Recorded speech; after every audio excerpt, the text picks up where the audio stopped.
আসসালামু আলাইকুম। সবাই কেমন আছেন? আশা করছি সবাই ভালো আছেন, আমিও ভালো আছি। তো কর্মব্যস্ততার জন্য সবসময় ভিডিও দিতে পারি না, বুঝেনি তো প্রবাস জীবন।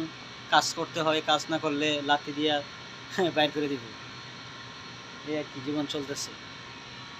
তো আপনারা কেমন আছেন কমেন্টে জানাবেন। ভিডিও সবসময় দেওয়া যায় না, পরের দিনের চাকরি খুব কষ্ট। আমি আছি সৌদি আরবে। আপনারা কে কোথা থেকে দেখতেছেন ভিডিও জানাবেন। ওই যে আমার বস আছে সামনে, চেঁও চেঁও করে কথা বলতেছে। বসের সাথে আপনাদের পরিচয় করে দিব। আমাদের বস হলো আমাদের বস। বস হাই।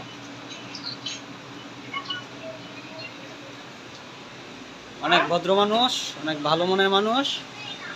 ওনার দেশ হচ্ছে ফিলিপাইন, মানে আমরা ফিলিপাইনি বলি আর কি। ফিলিপাইনি তো হচ্ছে আপনার 98% খ্রিস্টান। তার মধ্যে ভাগ্যবান হচ্ছে উনি, যে 98%-এর মধ্যে যে 2% বাকি আছে, ওই 2%-এর মধ্যে উনি পড়ে গেছে মুসলমান। উনি আমাদের ধর্মে এবং নামাজ পড়ে, স্টোরের মধ্যেই নামাজ পড়ে, কাজের ব্যস্ততা রেখেও নামাজ পড়তে হয়, নামাজ পড়ে। অনেক ভদ্র মানুষ। উনি আবার একটা গুণ খুব ভালো লাগে, আমরা যে স্টোরে কাজ করি, স্টোরের নাম হচ্ছে টুইউ, একটা অনলাইন মার্কেট। এটাতে উনি হচ্ছে আমাদের বস, মানে সুপারভাইজার। তো উনি প্রায় প্রতিদিনই বলতে গেলে, যখন নাইট ডিউটি থাকে, নাইট ডিউটিতে উনি আসে প্রায় সময় 15 দিন বা 1 মাস উনি নাইট ডিউটি। আবার আরেকজন আছে আমাদের শাহিন ভাই, ঢাকা বাসা, উনিও মাঝে মধ্যে নাইটে কাজ করে, আবার দিনের বেলাও কাজ করে।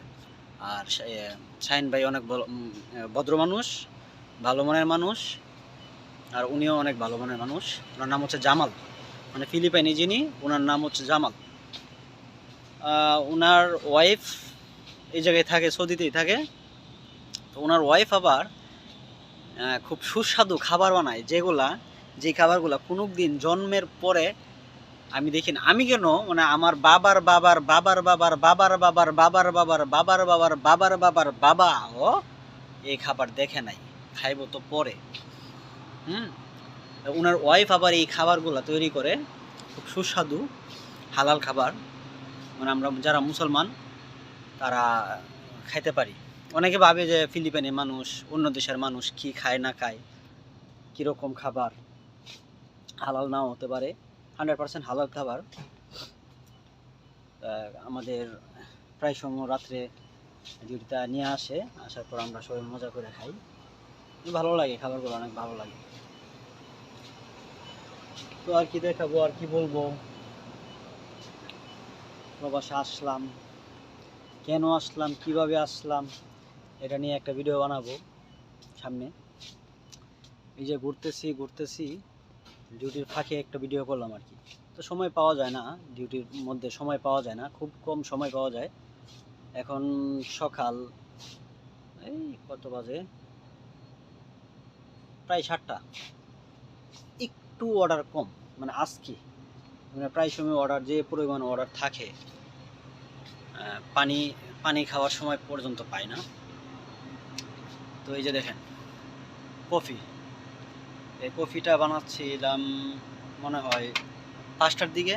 এটা খাওয়া শেষ হয়েছে আধা ঘন্টা আগে, খাওয়া শেষ হয়েছে প্রায় 6:30টার দিকে, খাওয়া শেষ হয়েছে 5টা না, সরি 4টা, 4:30, 4:30টার সময় কফিটা বানানো হয়েছিল, আর খাওয়া শেষ হয়েছে প্রায় 1 ঘন্টা পরে। মানে হট কফি কোল্ড করে খাইছি, মানে ঠান্ডা হয়ে গেছে তারপরে খাইছি। সময় নাই, সময় পাই নাই খাইতে, এই আর কি অবস্থা। তো যারা ভাবতেছেন সৌদিতে আসবেন, তারা চিন্তা ভাবনা করে আসবেন, কারণ সৌদির অবস্থা খুব একটা ভালো না, খুব ভালো না। আবার ভালো, যার কপালে ভালো পড়ছে তো পড়ছে, আলহামদুলিল্লাহ আমি ভালো আছি, শান্তিতে আছি, সুখে আছি।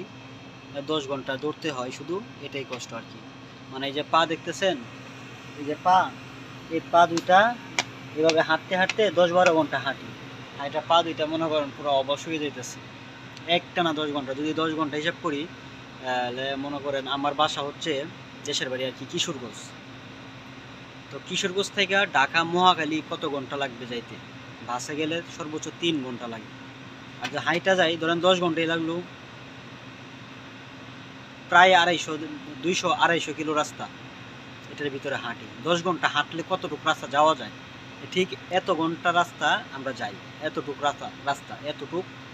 রাস্তা হাঁটতে হয় এটার ভিতরে, এই আর কি অবস্থা। তো তারপরেও আলহামদুলিল্লাহ অনেক ভালো আছে। অনেকে আছে আপনার যারা বলদিয়াতে কাজ করে, তাদের তো কপাল বুঝেনি, 38, 40, 42 ডিগ্রি রোদ্রের মধ্যে সবসময় থাকতে হয় তাদের, 14 ঘন্টা, 15 ঘন্টা, 16 ঘন্টা কাজ করতে হয়। তাদের হিসাবে মানে আমরা অনেক শান্তিতে আছি, ভালো আছি, এসির ভিতরে আছি, 26টাই এসি স্টোরে, এই এসির ভিতরে আছি। তো ওই হিসাব করতে গেলে অনেক আরামে আছে।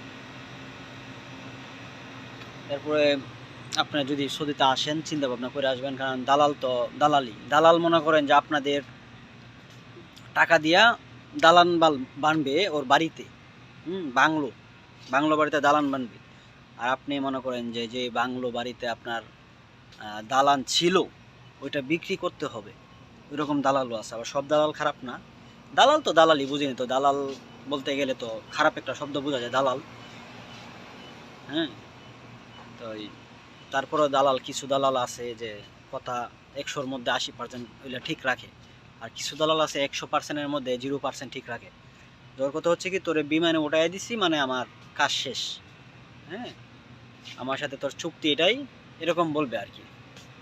লাস্টে যখন আপনি বিপদে পড়ে যাবেন তখন এই কথাই বলবে যে তোর সাথে চুক্তি ছিল আমার যে বিমানে উঠানো, এটুকুই।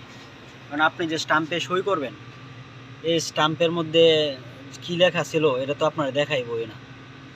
যেদিন ফ্লাইটের কিছুক্ষণ আগে অফিসে ডাক দিব যে আমার অফিস থেকে তা তুমি এয়ারপোর্টে যাইবা।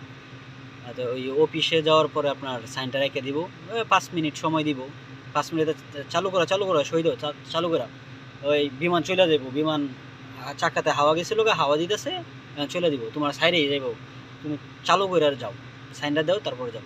আর এই সাইন দিয়েছেন আর আপনি মরছেন, তো এই পেপারে কী লেখা থাকবো না লেখা থাকবো তো আপনি জানবেনও না, দেখতেও পারবেন না, এই আর কি।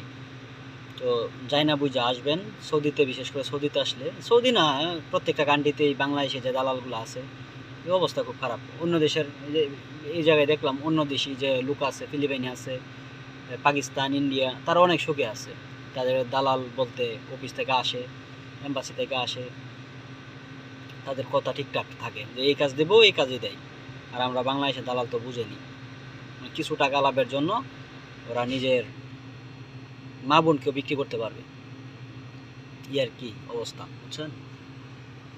তো আমার ভিডিও কেমন লাগে জানি না, খারাপ লাগবে, কারণ আমি তো ভালো মানের কোনো ভিডিও বানাইতে পারি না বা বানাই না, সময় হয় না।